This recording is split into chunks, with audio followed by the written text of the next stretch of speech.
Centro de Artes da Universidade Federal de Pelotas e pesquisador visitante do College of Liberal Arts da Bath Spa University, no Reino Unido, onde eu também realizei a minha pesquisa de doutorado pleno no exterior com bolsa da CAPES. Eu vou apresentar aqui o recorte da minha tese de doutorado, intitulada em inglês de Poética da Canção, Hábitos Cancional nos Processos Criativos da Música Brasileira, realizada através de estudos de caso com Ivan Lins, Vitor Ramil e Dona Conceição Teixeira. No trabalho, eu busco compreender quais são os mecanismos que operam por trás das decisões criativas em canção popular e de que forma o contexto cultural e outros fatores influenciam a produção, a composição de canções. Um dos meus estudos de caso é, portanto, a compositora Conceição Rosa Teixeira, que já compôs mais de 1000 sambas sem conhecer teoria musical formal ou sem tocar nenhum instrumento musical, além da sua voz e batucada de mão. Dona Conceição é moradora e líder comunitária na Vila Castilho, em Pelotas, Rio Grande do Sul, às margens do Canal Santa Bárbara, e escreveu mais de 1000 sambas inéditos, sem ter recebido educação musical formal, embora componha já desde os 14 anos de idade. Sua criatividade sobrepõe várias restrições relacionadas à sua condição de mulher idosa, adepta da religiosidade afro-brasileira, pessoa de baixa renda e mãe de cerca de 100 filhos de criação comunitária. Nesse sentido, sua produção cultural precisa ser considerada, né, em termos de gênero, classe social, raça, religião, dentre outros fatores, que somados parecem fornecer razões suficientes para a sua invisibilidade como compositora, como mulher, como periférica, embora ela tenha buscado investir na sua carreira profissional em música até o início dos anos 80. Na minha pesquisa, eu investiguei os processos criativos, assim como o de outros cancionistas, né, que já de carreira consolidada. As produções, via de regra, se caracterizam pela articulação de um conhecimento tácito, intuição, espontaneidade, tanto quanto ou mais em relação a decisões composicionais conscientes ou deliberadas. Para compreender esses aspectos não verbalizados, precisei desenvolver um esquema de pesquisa multidimensional, para dar conta de aspectos práticos do saber cancionista em diálogo com os escritos de Pierre Bourdieu no campo da produção cultural, assim como outros autores. Essa metodologia envolve observação, entrevistas, gravações, transcrição de partituras, análise cancional, performance musical, colaboração artística, com o objetivo de identificar como decisões criativas conscientes ou não se articulam na composição das canções. Pensando hábitos como um sistema de dispositivos, né, culturais articulados intuitivamente ou deliberadamente no processo criativo, sobretudo.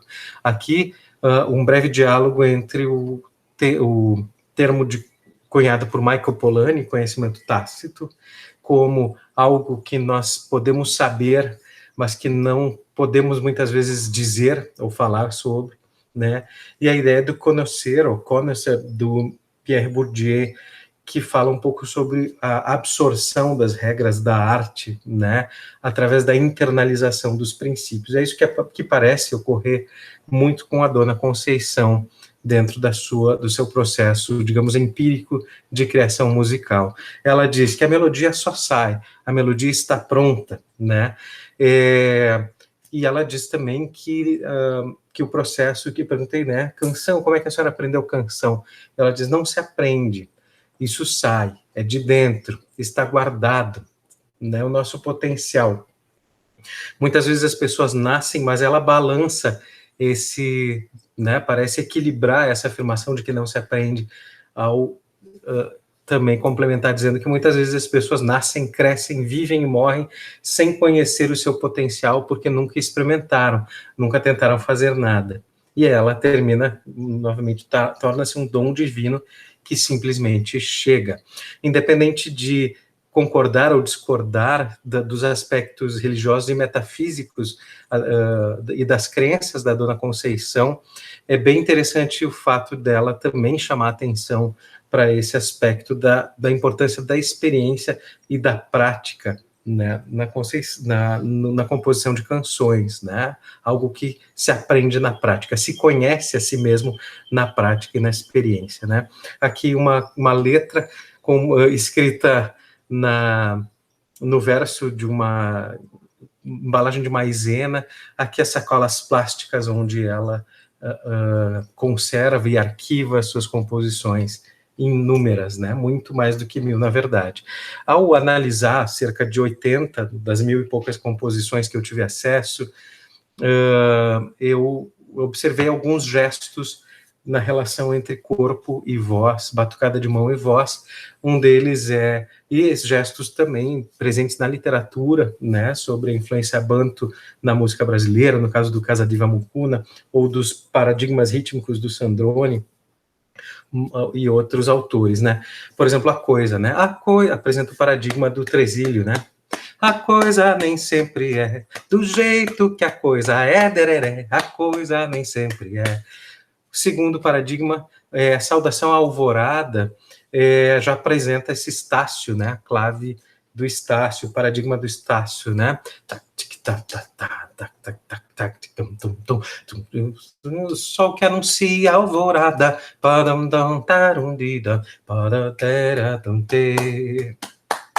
e aí vai, manhã de sol, terceiro, né? Mas onde fica mais evidente a marcação, até em função do andamento da melodia. Manhã de sol, pela janela do teu quarto, ilumina teu retrato. Tempo de reconciliar é uma variação dessa, apenas mais evidenciado o caráter de condução, né? Já deu o tempo de reconciliar. E aí vai. Só para ilustrar no aspecto rítmico o que eu considero dispositivos do hábitos musical, né? Como é que esse hábitos musical se relaciona com o campo da música? Eu quero só brevemente trazer aqui o conceito de campo de Pierre Bourdieu, aliás, através dos seus comentaristas estudiosos, como a Janet Webb, né, pode ser definido como uma série de instituições, regras, rituais. O que seria isso no campo da música, né? Categorias, designações, música popular, né? Nomeações e títulos que constituem uma hierarquia objetiva e que produzem e autorizam certos discursos e atividades, né? Qual, então, os mecanismos que autorizam a Conceição a ser uma, né, como que ela se autoriza e quais são os mecanismos de legitimação para pertencer a esse campo, né? Estamos falando de uma compositora até então desconhecida, sem gravações e sem ter feito aparições públicas, né, a ponto de ser reconhecida na sua comunidade como compositora, embora famosa, como mãe de mais de 100 filhos, né, uma mãe comunitária, ela não tinha sua produção musical reconhecida ou conhecida, né? Bourdieu entende o conceito de campo como entidades fluidas e dinâmicas ao invés de estáticas, né? E, sobretudo, algo também que compõe, é composto por conflitos culturais, né? Eles não são simplesmente compostos de instituições e regras, mas de interações entre instituições, regras e práticas, né? O conceito de campo é importante porque daí advém a pergunta de como, numa teoria de Pierre Bourdieu, como que uma compositora adentra, se posiciona no campo da canção popular. E analisando os estudos de caso, a literatura, e, sobretudo, a Dona Conceição, que aparentemente era desprovida de capital, né, ou seja, sem posição no campo ainda, então fazia parte da pesquisa, de certa forma, compreender a sua posição no campo, além de providenciar outras gamas, né, de gravações, interação com outros músicos, o encontro com o público, para ver a receptividade das suas canções. Então, aqui a gente vê cerca de 12, 13 ou 14 itens que influenciam, que através da sua interação realizam o capital cancionista, posiciona um cancionista no campo. Como um cancionista ocupa essa posição? Quais mecanismos? Então, desde o capital disposicional, ou seja, a capacidade, que é pleno na Dona Conceição, que é a capacidade de compor canções, até mesmo ao capital herdado, legado, eventualmente, ao reconhecimento dos pares, como talvez um primeiro momento, né, entre outros cancionistas, o prestígio, entre outras áreas, para além dos seus pares, né, talvez o capital comunitário como uma representatividade que ela também apresenta, né, o endosso especializado, a crítica especializada, jornalismo cultural, né, reconhecimento institucional, né, através de prêmio, de distinções, de financiamentos, por exemplo, né, a popularidade, que é o que a gente comumente associa a capital, né, o sucesso, a popularidade, as mais vendidas, o número de likes, etc., né, a influência profissional, ou seja, a capacidade desse profissional de um músico, né, ou um musicista trazer outros e influenciar, digamos, a indústria para vislumbrar outros, né, a receptividade de mídia de massa, né, no caso de mídia espontânea, o tipo de gênero musical praticado, né, a gente sabe que a indústria musical privilegia certos gêneros e não outros, e aí nós aqui, o interesse acadêmico é uma instância de legitimação, o impacto nas mídias sociais, além, claro, do próprio poder econômico. Então, a minha percepção é de que, de uma forma dinâmica, os capitais em canção, em música popular, ele se estabelece a posição de um cancionista no campo, de um músico popular no campo, através da interação desses diferentes tipos de capital. Não basta ter apenas um deles, por exemplo, o capital disposicional, se eu não tiver articulado com outras formas de reconhecimento no campo. E essas formas variam, obviamente, de acordo com cada gênero ou subgênero que eu pratico, né? Digamos, as categorias, a importância da imprensa especializada, sei lá, para o âmbito da MPB é uma, para o âmbito do sertanejo é outro, né? Enfim, então, cada subcampo tem a sua própria categoria de capital, né? Aqui vale a pena ver o desejo e a consciência da Dona Conceição, ou pelo menos a vontade de se tornar uma compositora. Ela teve que abandonar a sua carreira musical, digamos, como compositora pelos anos 80, por causa da criação dos filhos, para poder se dedicar, e também com o receio, a sua casa, e também com o receio de que o juizado de menores, ou a promotoria, não aceitasse uma mulher ser compositora na noite, né? Então ela teve que optar pelas crianças. Mas vejam aqui documentado, por exemplo, a sua inscrição na Escola de Música, nos direitos autorais da UFRJ, assim como ela também tem inscrição na SBACEN. Ela chegou a liberar músicas na censura, na Polícia Federal, na época ainda da ditadura militar. Ela liberou as canções para se sentir a vontade de poder oferecê-las para cantores, viajou várias vezes para o Rio de Janeiro e São Paulo na esperança de contactar gravadoras. Teve 3 oportunidades, 3 canções gravadas por outros intérpretes, todos homens, sem muita reversão de capital, digamos assim, né?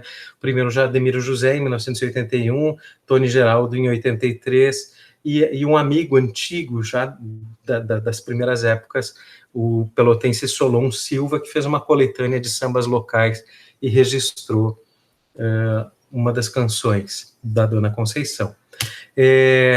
Para poder posicionar a Dona Conceição, fazer sua primeira aparição pública, a primeira vez em que ela cantou para um público externo, para uma audiência, foi através de uma estratégia de montar um festival chamado Mistura Mundo, que foi uma possibilidade de adquirir fundos da Bath Spa University através do Pioneers Award, pelo Santander, que é um prêmio de pesquisa. Então, através desse fundo, a gente pôde trazer o grupo Kusanganissa, da Inglaterra, formado por músicos do Brasil, Inglaterra e Zimbábue. Kusanganissa quer dizer mistura em Shona, na língua do Zimbábue.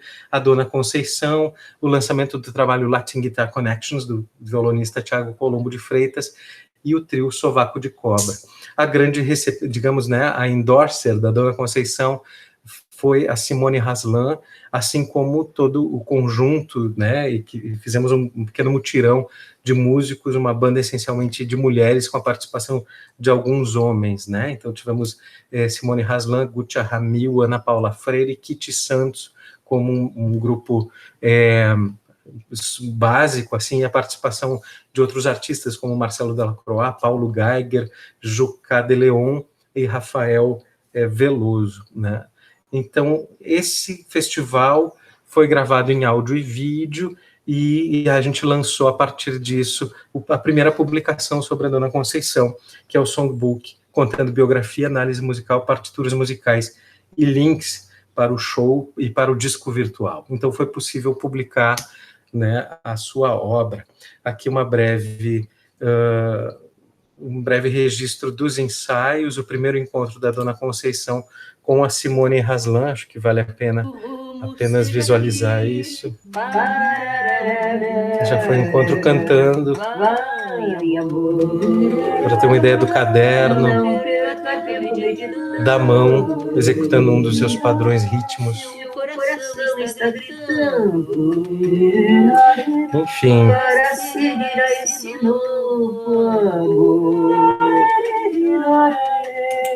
Etc.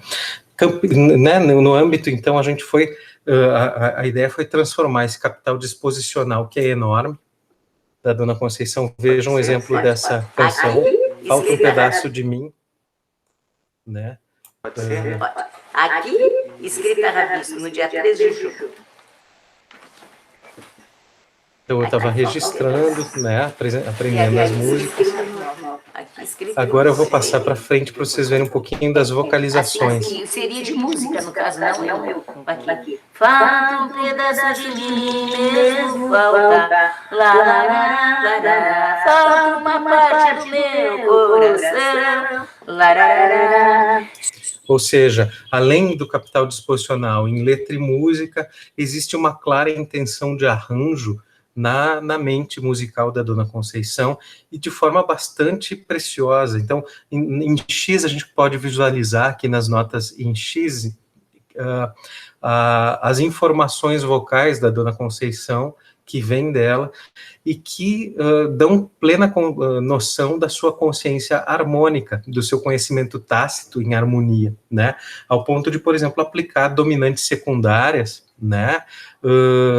Empréstimos modais e outros recursos de harmonia que não estão presentes, por exemplo, nas notas da melodia, né? Então, isso é bem interessante. Então, os arranjos foram feitos a partir, buscando reproduzir o imaginário da Dona Conceição, né? Eu vou passar um pouquinho para frente, já estamos quase no final.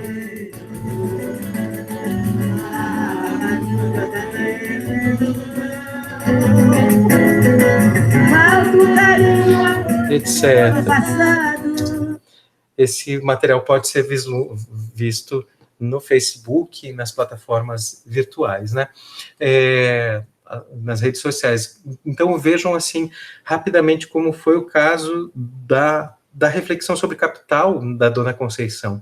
A partir de um capital disposicional e do interesse acadêmico, gerando influência entre pares, né, reconhecimento de pares, para então chegar a uma matéria de jornal do crítico musical Juarez Fonseca, um especialista em música, talvez o principal jornalista musical do Rio Grande do Sul, prestou o seu reconhecimento através de uma matéria, né? E aí o reconhecimento institucional através dos financiamentos, tanto na Inglaterra quanto na municipalidade de Pelotas, e assim como a própria pauta do Teatro São Pedro e o interesse da TV Assembleia em registrar o evento, né? Então, tanto que foi transmitido como um especial de Natal, o festival, e onde a Conceição era a grande estrela no seu primeiro concerto, né? Isso passa por isso, né? Então, todas essas diferentes interações, né, vão aumentar e possibilitar algum reconhecimento de popularidade e, quem sabe, até mesmo, então, posicionar no campo e no capital. Aqui, alguns retornos, matérias de jornal, com destaque ao Prêmio Culturas Populares, recebido em 2019. Era isso. Muito obrigado e a gente se vê por aí.